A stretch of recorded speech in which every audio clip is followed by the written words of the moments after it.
আপনারা বিজেপিকে আনুন। বিজেপি একটা রাজ্য নয়, 20টা রাজ্যে সরকার চালাচ্ছে। ভারতীয় জনতা পার্টি ছত্তিশগড়ে 3100 টাকা কুইন্টাল ধান কেনে, আপনারা খোঁজ নিয়ে দেখুন। ভারতীয় জনতা পার্টি উড়িষ্যাতে মহিলাদের বছরে একবার 50,000 টাকা দিচ্ছে সুভদ্রা যোজনাতে। ভারতীয় জনতা পার্টির দিল্লির সরকার মাসে মহিলাদের 2,500 টাকা করে দিচ্ছে। মহারাষ্ট্রের সরকার 2,000 টাকা করে দিচ্ছে। হরিয়ানার সরকার 2,100 টাকা দিচ্ছে। রাজস্থানে গ্যাস 500 টাকাতে বিজেপি সরকার দিচ্ছে। বিজেপি সরকার মহারাষ্ট্রে গ্রাজুয়েট বেকারদের চাকরি না পাওয়া পর্যন্ত 6,000 টাকা বেকার ভাতা দেয়, আর মাধ্যমিক পাস বেকার যুবক যুবতীদের মাসে 4,000 টাকা করে বেকার ভাতা দেয়। আপনারা কি পেয়েছেন? মোদিজি 54,000 কোটি টাকা দিয়েছে মানরেগাতে 2022 সাল পর্যন্ত। লুট হয়ে গেছে টাকা।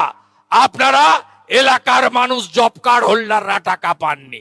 নরেন্দ্র মোদী 72 লক্ষ শৌচালয় দিয়েছেন বাংলায়। আপনাদের হাত তুলতে বললে সবাই বলবেন আমরা পাইনি। কি পেয়েছেন আপনারা? 30,000 কোটি টাকা দিয়েছেন নরেন্দ্র মোদীজি 40 লক্ষ ইউনিট বাড়ি তৈরির জন্য। কোথায় গেল? কে পেয়েছে? তৃণমূলের নেতারা সব খেয়ে ফেলেছে। তৃণমূল মানে লোক জানে চোর। এরা কয়লা খায়, বালি খায়, গরু পাচার করে। এরা কোন নদীর অস্তিত্ব রেখেছে? একটা নদীর অস্তিত্ব আছে। আজকে বালি লুট চলছে।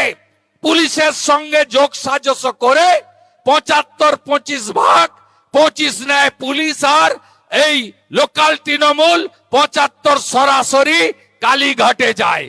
একটু আগে তন্ময় বলছিল যে অনেক চুরি দেখলাম।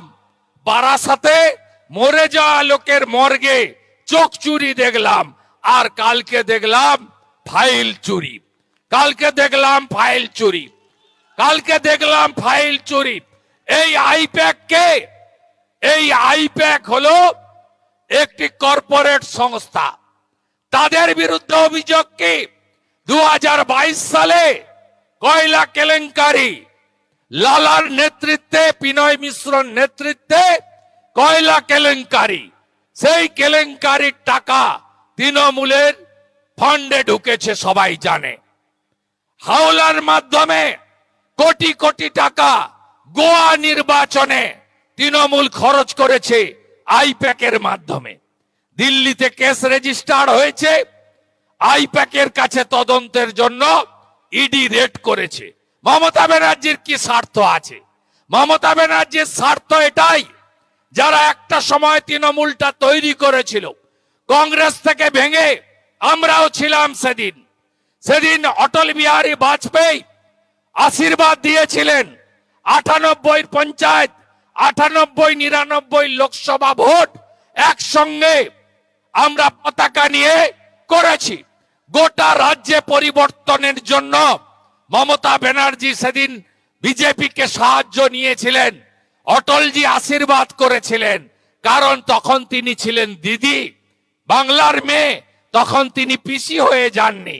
2000 সালে আপনাদের মনে আছে বিক্রম সরকার, ডক্টর বিক্রম সরকার এখানে বিজেপির সমর্থনে জিতেছিল। মানুষ 2001-এ পরিবর্তনের আশা দেখেছিল। সেই মমতা বন্দ্যোপাধ্যায় কালকে গেছে ইডির কাজে বাধা দিয়ে, আবার পরে প্রমাণ করেছেন চোরেদের এনার্জি মমতা ব্যানার্জি।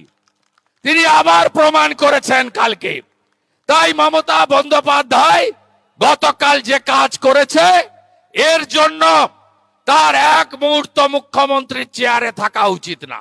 যদিও আমরা জানি তিনি কখনোই এটা ছাড়বেন না। আমার বিরুদ্ধে লড়েছিল। আমি মেদিনীপুরের ছেলে, পান্তা মুড়ি খাওয়া গাঁয়ের ছেলে, আপনাদের ঘরের ছেলে বন্ধু আমাকে হারাবে বলে গঙ্গা পেরিয়ে এসেছিল। ভালো পায়ে প্লাস্টার বেঁধেছিল, হুইল চেয়ার চিহ্নে ভোট দিন। হুইল চেয়ার নিয়ে ঘুরেছিলেন গোটা রাজ্য।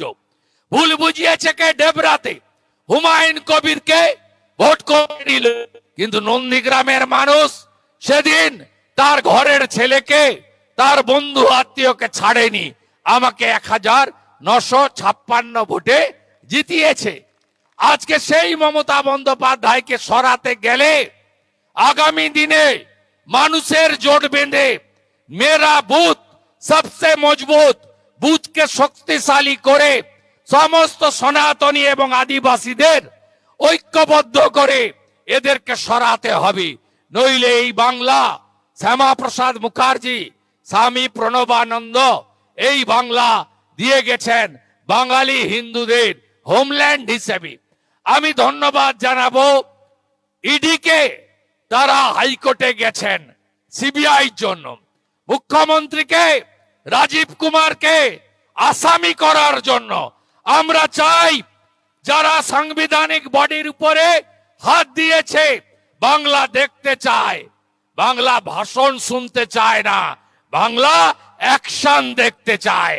আমরাও চাই অ্যাকশন নিতে হবে, এই চোরেদের নির্মূল করতে হবে, দলদাস পুলিশকে নির্মূল করতে হবে। রেবরা থেকে 14 কিলোমিটার লেগেছে এখানে আসতে। আর আমার এখান থেকে খড়গপুরে উদয় রাও একজন তরুণ ক্রিকেটার, সিভিক ভলেন্টিয়ার, ওখানে একজন হাদি হোসেন বলে তৃণমূলের কাউন্সিলর, তার বাহিনী তাকে খুন করেছে। ওখানে হিন্দুরা অপেক্ষা করছে ধ্বজ নিয়ে, বড় মিছিল হবে, শ্রদ্ধাঞ্জলি সভা হবে। আমি ডেবরার মানুষের কাছে আবেদন করব, এবারের নির্বাচনে আপনারা নরেন্দ্র মোদীজির নেতৃত্বে ভারতীয় জনতা পার্টিকে জেতান। আমরা গতকালের ঘটনা নিয়ে আপনারা নিশ্চিন্ত থাকুন, ভারতীয় জনতা পার্টি 1 ইঞ্চিও ছাড়বে না। এ লড়াই চলছে, চলবে। শুধু গতকাল ইডির উপরে হামলা নয়, আজকে যখন 2:30টায় কোর্টে মামলা উঠেছে, তখন তৃণমূলের লিগাল সেলের লোকেদেরকে দিয়ে কোর্টে শুনানি পর্যন্ত করতে দেয়নি। এই রাজ্যে কোন সাংবিধানিক বডি, জুডিশিয়ারি কাউকে এরা রিয়াত করে না। শাহজাহান যদি গুন্ডা হয় তাহলে তৃণমূল নেত্রী গুন্ডি। এদের দুজনের মধ্যে কোনো তফাৎ নেই। শাহজাহান ইডিকে মেরেছিল, আর এই গুন্ডি রাজীব কুমারকে নিয়ে গিয়ে ফাইল চুরি করেছে। জেনে গেছে জনতা ফাইল চোর, জেনে গেছে জনতা, জেনে গেছে জনতা, জেনে গেছে জনতা, জেনে গেছে জনতা। গোটা রাজ্য তো হবে। এই অবিভক্ত মেদিনীপুর জেলার 35টা আসন দিতে হবে। কথা দিচ্ছেন তো? আরো 5 বার আসবো, যখন ডাকবেন আসবো, মকরে পিঠা খেতে ডাকলেও আসবো। দেবেন তো ডেবরা? আসল পরিবর্তন হবে। অনেক পরিশ্রম করে পরিবর্তন এনেছিলাম আমরা। দিদি থেকে দিদিমা হয়ে যেতেন মাননীয়া, কোনোদিন মুখ্যমন্ত্রী হতেন না যদি না নন্দীগ্রাম আর নেতাই না হতো। আপনি মেদিনীপুরের লোককে কিছু দেননি, আর আপনার এই আইপ্যাক প্যাক। আপনি জানেন 2021-এর ভোটে কাকদ্বীপ ব্রাঞ্চ, এক্সিস ব্যাংক 16 কোটি টাকা কেপি কনস্ট্রাকশন ঠিকাদার সরাসরি আইপ্যাকের অ্যাকাউন্টে ঢুকেছে। যাবেন কোথায়? যাবেন কোথায়? তার নাম নরেন্দ্র মোদী। না খাউঙ্গা না খানে দুঙ্গা। আমাদের ভিডিও ভালো লাগলে লাইক এবং শেয়ার করুন। কমেন্ট সেকশনে গিয়ে জানান আপনাদের মতামত। আরও ভিডিও পেতে আমাদের চ্যানেল সাবস্ক্রাইব করুন এবং প্রতি মুহূর্তে খবরের আপডেট পেতে প্রেস করুন বেল আইকন।